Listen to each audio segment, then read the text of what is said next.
Isto tako, pošto već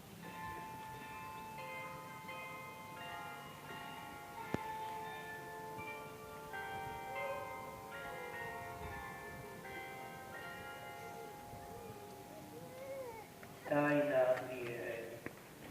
Tvoju smrt, Gospodine, navještamo, Tvoje uskrsnuće slavimo, Tvoj slavni dolazak iščekujemo. Slaveći dakle spomen smrti i uskrsnuća Tvoga Sina, prinosimo Ti, Gospodine, kruh života i kalen spasenja i zahvaljujemo Ti što si nas pozvao da stojimo pred Tobom i Tebi služimo.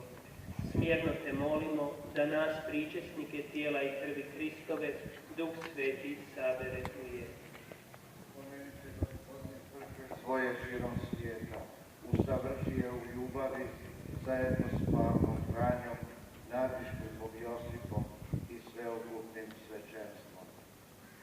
Spomeni se naše pokojne braće i sestara, koji usnoše u nadi uskrsnuća, i svih koji preminuše u Tvom smilovanju, privedi ih svjetlu svoga lica. Molimo Te, smiluj se svima nama.